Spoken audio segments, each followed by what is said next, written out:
Meron pong isang kasabihan, it never rains in my life, but it pours. Hindi lang daw umuulan, kundi bumubuhos pagka dumarating. At ito po ay karamihan na binabanggit ng mga nakakaranas ng napakaraming mga sabay-sabay, kung minsan na tinatawag na dagok sa buhay. Maraming hirap, maraming pasanin, maraming mga sakit sa buhay. At marami po mga tao, pagod na ang treatment nila sa kanilang buhay, parang isa na lamang na walang katapusang hirap. Kung tayo man yon, ay ano po ba ang mensahe sa atin ng Panginoon? At kung hindi tayo, paano tayo makapag-minister sa mga kapwa natin na ganito ang kalagayan sa buhay? Pagod ang isip, pagod ang puso, pagod ang katawan. Ang atin pong mensahe, nakakapagod ang buhay. Yan ba ang attitude natin kumisan o nararamdaman o complaint ng maraming nasa paligid sa atin? Patuloy kaming lumalapit sa iyo, aming Ama. Humihingi kami ng pusong magiging matabang taniman ng iyong salita. Kayo lang naman na aming dinudulugan at nalalapitan, at kayo ang aming magulang. Kami po ang tunay na pwede naming lapitan anumang panahon. Kami man yung nagkamali o kami yung pinagkamalian, kami man ang nagkasala o kami, Panginoon, yung naagrabyado, kayo pa rin ang aming lalapitan. Kayo pa rin ang aming kailangan. Humihingi kami, Panginoon, ng patuloy na paglilinis nyo. Nawa ay inyo po, Panginoong, hugasan namin mga kasalanan. Do not count our sins against the blessing that may be received by people through us. At kami, Panginoon, ay marapatin mo, di man dapat na maging daluyan na iyong pagpapala. Cleanse us. Kami, Panginoon, ay nagtukubli sa iyong likuran. Kayo po ang makita, kayo ang marinig. Ang kabutihan niyo po ang siyang mahayag sa aming lahat. Maging tagapagsalita namin kayo, Panginoon, hindi po ang aming kapwa lamang. At nawa ang bawat maririnig namin magmula sa inyo. Panginoon, use your servant only as your footstool. Lift up only yourself, and let the message come only from you. We reject and rebuke all presence of evil in Jesus' mighty name. And we dedicate ourselves to listening to your words, to pondering your wisdom, Lord. And may your wisdom flow in us and through us. Lift us up, set us free. In the name of Jesus Christ, we pray. Ito po ang ating mga reklamo sa buhay. Kuminsan, nakakapagod ng mabuhay. Marami kang mariringgang ganyan, lalo yung sunod-sunod ang mga problema. Ano po ba ang ating pag-uusapan ngayon? 5 complaints of man and 5 answers of God. Yan po ang ating mahalagang tingnan ngayon. 5 reklamo, bagamat marami yan, pero 5 lang ang pag-uusapan natin ngayon. People say, I'm too tired. Pagod na ako. I'm too tired of work, of burdens. I'm too tired of heartaches and difficulties, of pain and sorrow, of frustrations and rejection, of want or poverty. I'm too tired of sickness. Pagod na akong mahirapan, lagi na lang kapusin, etc., etc. But you know what God or what the Bible says? Ang sagot niya sa I am too tired, I will give you rest. Pangako naman yan ng Panginoon Matthew 11:28-30. Come to me, all you who are weary and burdened, and I will give you rest. Take my yoke upon you and learn from me, for I am gentle and humble in heart, and you will find rest for your souls. For my yoke is easy, and my burden is light. Yan ang pangako ng Panginoon. Lumapit kayo sa akin, kayo mga napapagod, kayo mga nabibigat ang lubha, at kayo aking pagpapahingahin. At sabi niya, isuot niyo ang aking pamatok. Alam niyo po yung pamatok na isinusuot sa batok ng mga kabayo, ng mga baka, ng mga kalabaw, para hilahin nila yung kung anumang dapat nilang hilahin. At sa Israel, uso po yung pamatok na doble, kaya kumisan doble, 2 baka yung magkasabay na naghihila ng araro, 2 baka yung mayroong ginagawa. Kaya siya yung isa, at sabi niya, isuot niyo ang aking pamatok sa inyong batok. In other words, ako ang inyong magiging kapartner. Napapagod kayo kasi sinosolo niyo. Napapagod kayo kasi sinasarili niyo ang inyong mga problema, ang inyong mga kabigatan. Sabi niya, narito ako. Bakit ako narito pa? Ako ang inyong kapartner sa buhay. Napapagod kayo kasi nakikipartner kayo sa tao lang eh. Makikipag-business partner kayo sa mga nagwa 1, 2, 3. Makikipag-ibigan kayo sa hindi naman kayo iniibig. Makikipag-mabutihan kayo sa hindi naman mabuti sa inyo. Umaasa kayo sa hindi nyo naman maaasahan. Ipinapako nyo ang tuon nyo sa hindi naman pwedeng pagpakuan dahil lagi silang wala. Sabi niya, take my yoke upon you. Learn from me. Sabi niya ganon. I am humble. I am gentle. I am kind. And my yoke is easy. Bakit daw po madali ang gawain at ang pamasok ng Panginoon? Eh, kasi siya naman yung gumagawa. Siya naman ang may kaya. Hindi naman natin kaya. Kala niyo ba yung mga doktor natin sa kayo yung papagaling sa atin? Hindi ka instrument sila. Kala niyo ba yung mga tumutulong sa atin at bibigay sa atin kung isa ng pera na sila talaga pinagkukulan? Wala naman sila. Kung pinanganak sa namin, dalawa silang ganun. Wala rin. Ang Panginoon din galing. Dumadaan din sa kanila lang. Minsan bumibigat ang mga sulirahan natin sa buhay kasi nalilimutan natin na meron tayo dapat magawa. And remember, rest is not absence of work or absence of burden, but the presence of the Lord, our helper. Sabi niya, take my yoke upon you. Hindi niya sinabi, wala ka nang dadalhin. Bahala ka na sa buhay mo, wala ka nang dala. Sabi, hindi. Pero, tutulungan kita. Halika tayo ang magkatulong dyan. At ayon po sa mga pag-aaral ng sa kulturang Pilipino, ang isa sa mga pinakamatayong na layunin ng maraming kababayan natin ay kaginhawa. At yan ang pangako ng Panginoon, rest. Rest for the body. Gusto nga niya, pati katawan natin nagpapahinga, kaya inuutusan yung mga amo, yung mga may kapangyarihan na dapat merong rest day, merong sabak ang inyong mga workers. Rest for the soul, rest for the spirit. Kung paano po, inis na ako, galit na ako sa mga may atraso sa akin. Alam niyo po, ang ituturo ng Panginoon ang paraan na magpapahinga dyan, patawad. Patawad ka na lang, pinapahinga ka. Kasi kaya hindi ka pa napapahinga, hindi ka pa nagpapatawad. Kasi po yung pagpapatawad, one way. Hindi nyo kailangan ng consent nila, hindi nyo kailangan ng pagbayad nila o cooperation nila. It's all in your heart. So if you give it, tapos na. Napahinga na kayo. Kaya yung mga pagisan, may sama pa tayo ng loob, galit pa tayo sa ating kapwa. Kasi, ang totoo nun, hindi pa lang kasi tayo nagpapatawad. So hindi sila sisisihin natin. At talaga ilalagay nyo sa kapwa ang inyong ikabubuti. Eh sa dami ng masama sa mundo, kung hindi kayo marunong magpatawad, lugi kayo, lagi kayong nagalit. Kaya dala-dala nyo sa inyong kamay ang susi ng inyong kapayapaan. Magpatawad. Hindi nyo kailangan ng cooperation ng mga masasama sa paligid, yung mga nagkakamali. On your own, you can do it by yourself. Sabi nyo, mahirap magpatawad. Totoo, pero mas mahirap din naman hindi magpatawad eh. Mahirap nilang pareho. Patawad ka na, napahinga ka na. In forgetting, we have to learn to forget. Kaya sabi sa Bible, love keeps no record of wrongs. When we keep records of wrongs, we don't get rested. May mga halimbawa, sabi nyo, hindi, napatawad na kita, pero galit ka pa rin dito sa puso mo. Eh, hindi ka patatawad at papatawad. Baka it's a delusion. It is a lie. Rest. Kung pagod na kayo, God promises rest. Kaya kung minsan, kahit yung mga tao hyperactive, nagkakaroon tuloy ng sakit para mapahiga ang katawan o biglang magpahinga. Kasi talagang pahinga ang kailangan ng ating sistema. Katawan, puso, isip. Kung may mga napapagod na, hindi ninyo kapartner ang Diyos. Sobrang kasi kung kapartner natin siya, meron tayo na pagsusumbungan, nalalayan na, nasasabihan, may nagbibigay sa atin ng pahinga, ng comfort, ng inspiration. That's why the Lord says, I am just here, a prayer. Ano ba po ibang reklamo ng mga taong napapagod sa buhay? I'm tired of serving people. I'm tired of serving my relatives, my friends, my amo. I'm tired of serving everybody around me. Pagod na ako. Wala nang gawa mga tao kundi pagod na ako. Alam niyo po ang sagot ng Panginoon dyan?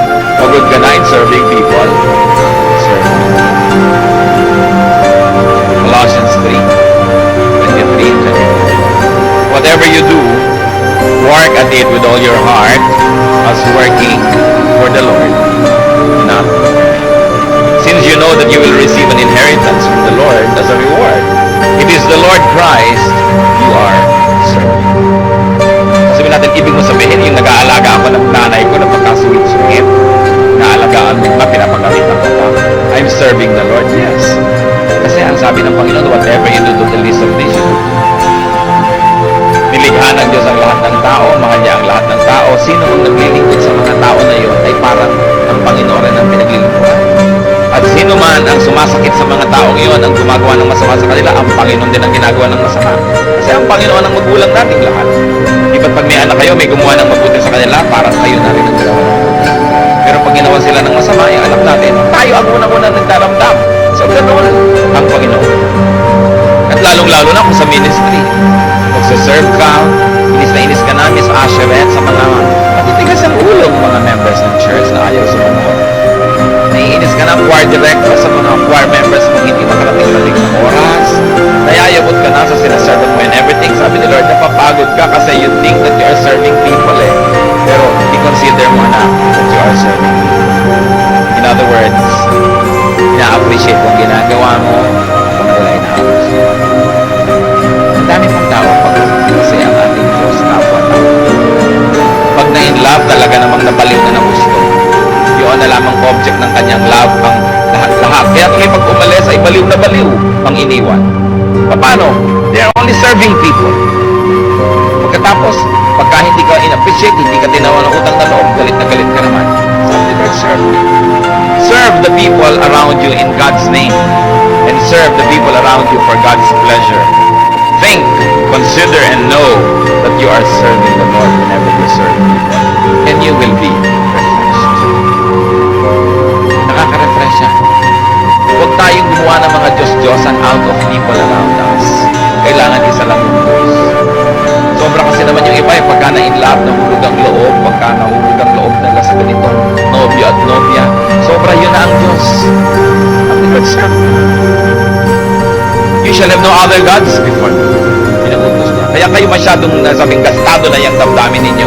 Kasi sobra nyo lang ibinibigay sa kapwa na pagtataksilang kayo, hindi kayo na-appreciate, kawawa tuloy kayo. Hindi ko ang Panginoon ba naman ang inuuna ninyo? Mga tao pangalawa lang, pangatlong play sa ating heart. Hindi umalis na dumating sila, steady lang yung buhay natin. Because our center remains. And it doesn't go away. Because our center is good. Pero naman maririnig mo, I'm tired of doing good.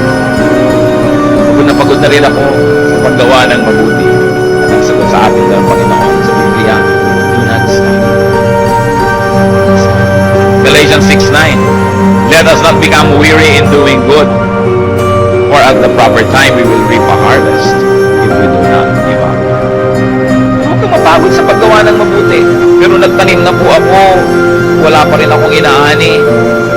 Hinukay-hukay ko na, pinertilize ko na, dinidilig-dilig ko na, ayaw ko na, bubunutin ko na to. Ayaw pala bukas, mamubunga na, nainip ka naman. Sabi, do not become weary in doing good. At the proper time, you will reap a harvest if you do not give up. At nakakapagod gumawa talaga ng mabuti, pero nakakapagod din naman gumawa ng masama. So pareho din yan nakakapagod. Mapagod ka na sa paggawa ng mabuti, kakampi mo pa ang Diyos. And maybe what you should do, if this is your case, brother or sister, is brace yourself. Magpahinga ng konti. Space ng konti yung ginagawa. Do not give up doing it. At kahit kailan, huwag pagsisisihan ang paggawa. Huwag pagsisisihan na nasa panig ka. Sa pangreklamo ng marami sa atin, lugi ako sa pagiging mabuti sa parents ko. Ay ang dami ng reklamo. Ang nanay ko, hirap na hirap ako para akong kabayo katatrabaho. Tapos, utot ng utot sa akin, ibinibigay sa kapatid kong ate. Ibinibigay sa kapatid kong lasento. Nung araw, pare-pareho lang kami naghihirap sa buhay. Nag-working student pa ako para makatapos. Yung mga kapatid ko, ang aagang nag-asawa, humarurot ng pag-alembong. Pagkatapos ngayon, akong papaaral sa mga pamangkin ko. Ang daming ganyan. Di ba mga istorya ng Pinoy?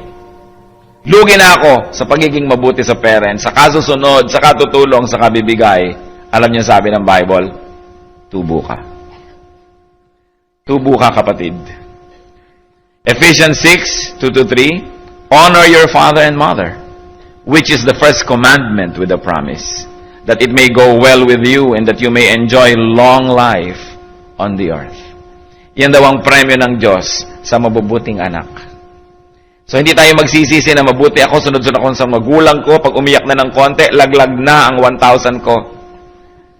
Bawat patak ng luha, ang 3 personas ay lumalabas sa akin pitaka. Sabi, iyang marunong magparangal sa kanilang magulang. Ano man paraan ng pagpaparangal yon? Sabi, bibiyayaan kayo ng mahaba at masayang buhay. Hindi lang mahabang buhay na ang hirap naman, kundi saya. Kaya kasabihan yan ang mabubuting anak ay merong mga magagandang kinabukasan. Hindi naman yan pang-uto ng ating mga kasabihan. Ang Biblia mismo ang may sabi. Kaya hindi rin yan pagsisisihan.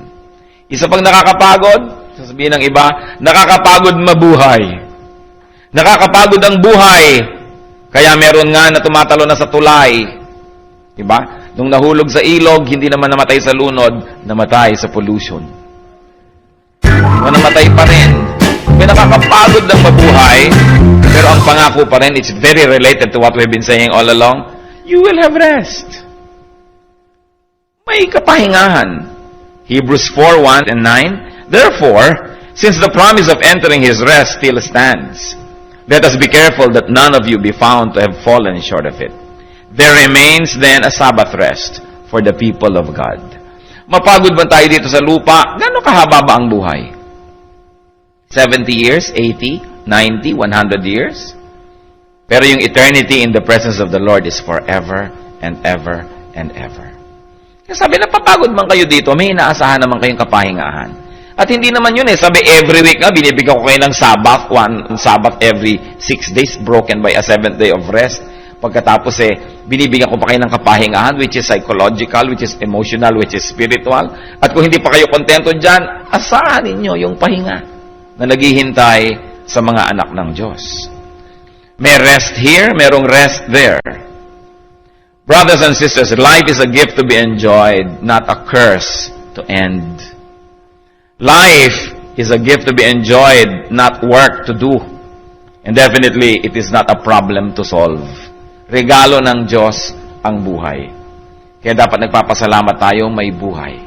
Habang may buhay, may pag-asa ang tao. Hindi nyo alam ang maaaring mangyari. Huwag tatawaran ang magagawa ng Diyos. Ang mahalaga, kapartner natin siya at kasama sa lahat ng ating ginagawa. Hindi lang kapartner sa paglutas sa mga problema natin, kundi kapartner sa paggagawa ng ating mga desisyon. Maraming mga tao sobrang napapahamak kasi hindi kasama ang Diyos pag nagde-decide, mag-isa. Tapos pagka sumabit na, nalagay na sa gulo, kasama na ang Diyos. Doon na ngayon hahanapin ng Diyos at doon na ngayon tatawagin ng Diyos. Kailangan decision making pa lang kasama na siya. Kailangan nag-iisip pa lang tayo kung saan dadali ng ating pera, anong bibilhin natin, kanino tayo makikipag-partnership. Kasama na agad ang Diyos. Prayerful na tayo. Bagamat willing naman ng Lord na samahan tayong umahon sa mga nakakahulugan nating pusali, siguro naman kung kasama natin siya sa ating paglalakad, hindi tayo mahuhulog sa mga pusaling yon. Kaya partnership with God is very important. Many people are deceived into feeling and thinking that they are weak or alone or helpless or hopeless because they don't know God's words. Because they don't know God's answers to their questions and to their complaints. John 10:10, the Lord says, I have come that they may have life and have it to the full. Ang kalooban ng Diyos, ang gusto niya, ang buhay natin punong-puno, maganda, mahusay, makulay. So sabihin niyo, paano naman ako sasaya kung mahirap ako, wala akong masyadong pera? Sa palagay niyo ba, lahat ng may pera, masaya? So, paano naman ako sasaya, meron akong kapansanan sa aking katawan? Sa palagay niyo ba, yung lahat ng walang kapansanan, masaya? Yung paano naman ako sasaya, wala akong kabiyak sa buhay? Sa palagay niyo ba, lahat ng may asawa, masaya? Paano naman ako sasaya? Wala akong US visa. Sa palagay niyo ba, lahat ng may visa, masaya? Ang sinasabi ko lang dito mga kapatid, yung kasiyahan is not a matter of your station in life. It's a matter of attitude. Kung ano yung attitude mo, pwede kang sumaya, pwede kang lumungkot. Kailangan, yung attitude natin laging nakababad sa salita ng Diyos. Na lagi tayong positive yung tinitingnan natin sa buhay. Kasi sabi sa Bible, everything that happens is a blessing to those who love God and are called according to His purpose. So may pagpapala ang Diyos, walang swerte-swerte, malas-malas. Alam ng Diyos ang nangyayari sa ating buhay. Kung pinapayagan niya na hindi tayo umunlad sa negosyo, may dahilan. Kung pinapayagan niyang umunlad tayo, may dahilan din. Pinapayagan niyang makamit natin ang gusto natin, may dahilan ng Diyos. At kung hindi siya nagbibigay ng hinihingi natin, may dahilan pa rin siya. At lahat ng dahilan niya ay tama. Kaya dapat nakikita natin yon. Ano ang tama sa pagkakaroon ko ng sakit?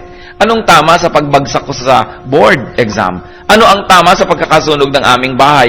Itanong niyo sa Diyos sapagkat siya may sagot. Pero hindi pwedeng magkamali ang Diyos. At ang taong hindi sumasang-ayon sa kalooban ng Diyos, yun ang mga taong malulungkot. Pero yung taong mga sang-ayon, sa tingin ng lahat, parang kawawa naman to, kung ano nangyari, sasabihin pa rin niya, praise God, hallelujah, God is in control, God is my maker, God is my partner. Naratay na sa balig ng karamdaman, sasabihin pa niya, purihin ang Diyos dahil kung hindi pa ako naratay dito, hindi ako matututong magdasal lang mahaba. Purihin ang Diyos kung hindi pa ako nalugi, hindi ako naging mapapalapit sa Diyos, kung hindi pa ako iniwan ng nobyo ko, hindi ako matututong mag-Bible study. Abay, maraming dapat purihin sa Diyos. Pero yung mga tao reklamo ng reklamo, kahit marami ng blessings ang dumarating, hindi pa rin nila nakikita kasi binubulag sila ng mga reklamo. It's a matter of attitude. Mga kapatid, kung malungkot kayo sa buhay, 95% ng dahilan, maaaring kayo rin. Pananaw natin sa buhay. Matthew 22 verse 29, Jesus replied, "You are in error because you do not know the scriptures or the power of God." Maraming pagkakamali tayo sapagkat di natin kilala ang Diyos, di natin alam ang Kanyang salita, at hindi natin ipinapamuhay ang Kanyang katuruan. Ano ang solusyon kung nabibigatan sa buhay? Knowledge of Scripture, knowledge of God, because it will set us free from all the lies that Satan likes us to believe in. Satan is a liar and he is the father of lies.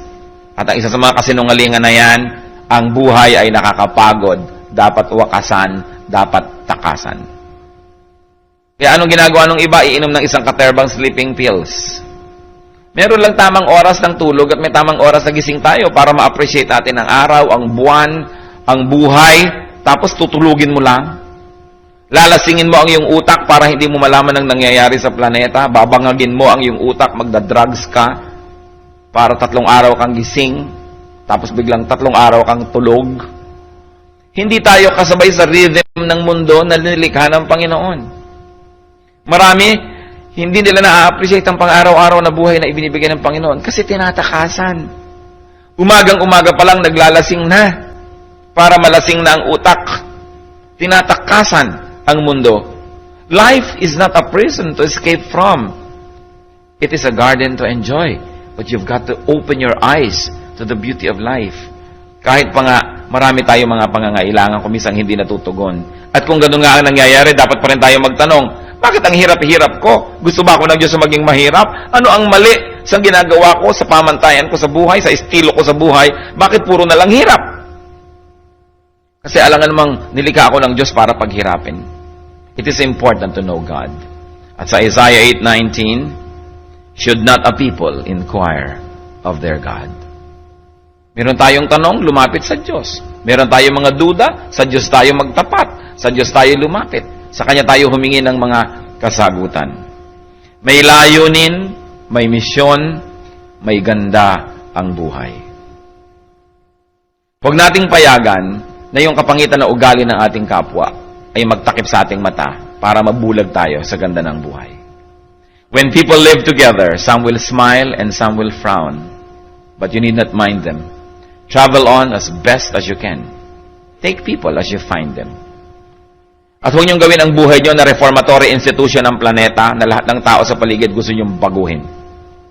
Ang una muna ay magpabago tayo sa Diyos, baguhin natin ating sarili sa tulong ng Diyos, at kung magkakaroon tayo ng positive influence sa ating kapwa, mabuti. Pero higit lalong sumasaya tayo kung ang pinag-aaralan natin is to accept people rather than to change them.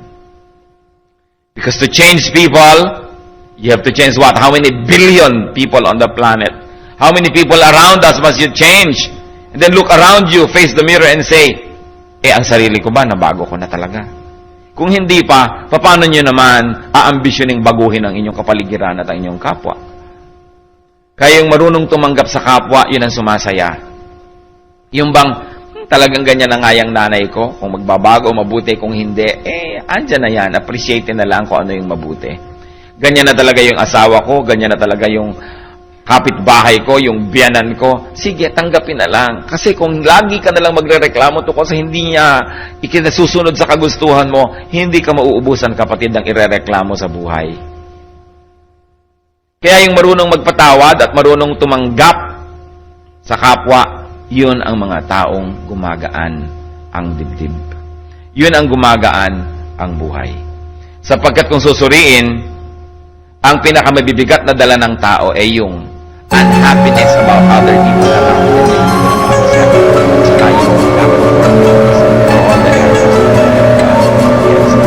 Yung dalawa lang na yon ang tanggalin nyo sa inyong buhay. Kagangan. At yung biglang black and white yung buhay o dinigan. Oh Lord. Makakakita ka ng kagandahan sa sunrise and sa sunset. Ma-appreciate mo ang ulan. Baka nga pati baha, magandahan ka naman. You know, walang imposible sa mga tao na ang puso ay malapit. Do not expect too much. Do not. You will only bound to it. And do not depend on others for your well-being, for your happiness, and for your security. Yung kantang Learning to Love Yourself is the greatest love of all. Pero kahit man lang po na kailangan marunong kang mahalin ang iyong sarili. Huwag mong iasa sa iba na mahalin ka. Nagtatampo ka, hindi ka inaabutan ng kape, magtimpla ka. Nagtatampo ka, hindi ka pinadala ng bulaklak, bumili ka ng bulaklak at ibigay mo sa sarili mo. Treat yourself well. Kaya yung mga iba matatampuhin kasi inaasahan nila maaalala ng iba birthday nila, eh hindi nila naalala. Textan mo sarili mo, kaya dapat dalawa ang cellphone nyo. Text ka ng text sa sarili mo, hello, I miss you, kumusta ka na? Be good to yourself. Yung iba, o bakit ganyan ang itsura mo? Kasi hindi mo lang ko na batin. Iba din yung sarili mo. Alam nyo yung tao, pag inaasa nyo sa iba ang inyong kaligayahan, lulungkot lang kayo. Lulungkot lang kayo. Kaya, mahalin ang sarili. Hindi yun masarili. Kasi pag hindi nyo minahal ang sarili nyo, paano kayo magmamahal ng iba? You cannot give what you do not have. So, mahalin ang sarili. Be good to yourself. Yung iba, kaya ayun, o bakit ito naglalakad sa tabi ng dagat at gustong tumalon? Kasi yung lifeline savings, ipinak mo na ito. Kaya bakit mo binigay? Diba? Konti-konti lang, huwag mong ibibigay ang lahat-lahat. Lalo boyfriend mo pala, ano ba? Kaya kawawa naman. Ito, nagpakahirap-hirap. Maraming mga magulang. O bakit bigong-bigo? 90 anyos, 85 anyos, puro kapaitan. Sabi ko, paano lahat-lahat ibinigay ko sa anak ko? Lahat-lahat, hindi ko kumain ng masarap. Kami mag-asawa, lahat ibinigay namin, pinag-aral namin sa mahal na school, pinakasal namin na maganda, tapos ayan ngayon, hindi pala kami maalala. Kaya ba't niya ibinigay lahat? Kasi mga magulang marunong bigay dapat mag-enjoy sa sarili, hindi yung makikita mo sa probinsya, walang kinakain, kundi mga talbos-talbos, pagdating ng anak, magka-semestral break, ipinito na lahat, ibinigay lahat, hindi masama. But you've got to learn to save for yourself. At lalo kayo, kung mga bago pa lang kayong parents, kung kayo ng mga insurance, mag-save kayo. Huwag niyong iasa ang pagtanda niyo sa inyong mga anak. Mabuti ng mabuti kung mabuti ang inyong anak. Pero kung minsan na 10 anak, wala lahat. Sa abutin lahat, wala ka rin kasama sa buhay. Minsan naman, ang bubuti ng anak mo, naman mga impacting ang iyong mga manugang. Paano na? Siyempre, mai-influence yan, honey. Hindi ka na naalala ng anak mo dahil kay honey. Kaya dapat, nagtitira sa sarili. Huwag niyong ibibigay lahat. Huwag niyong iaasa sa iba ang inyong kakanin o hihinga o hihigan. Dahil pag hindi kayo inalala, paano? Di kawawa kayo. Sabi ng kanta, learning to love yourself. Hindi siguro in terms of ito ang pinakadakila, kundi it is the priority muna. Unahin niyo yung sarili. Diba kahit sa aeroplano, sasakay kayo, sasabihin ng mga stewardess, in case na nawala ng oxygen, ang gagawin mo, may malalaglag daw ng mga oxygen mask, kabitan mo muna ang iyong sarili bago mo kabitan ang kasama. Kasi paano mo pakakabitan kung asul ka na? You've got to have life so that you can give life. Do not depend on others too much. Thoughtfulness, be thoughtful of yourself. Be kind to yourself. Not at the expense of being unkind to others. Important. And then depend on God. Work for God. Work whatever your burden is. So, ano po ang mga dapat nating isipin? Ano ang mga dapat nating maalala sa mga reklamo? Sinabi ng Panginoon, I'll give you rest. You're tired of serving people, Lord, serve. You're tired of doing good, sabi Lord, don't stop. Pahinga ka lang ng konti, gawin mo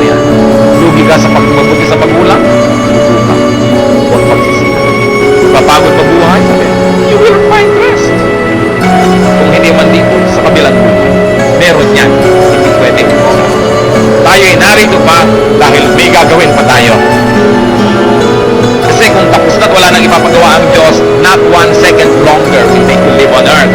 Habang narito pa tayo, may kahulugan pa, may buhay pa, may mission pa, at meron pang kaligayahan na dito. Kasi ang Diyos, exact ang kanyang kaligayahan.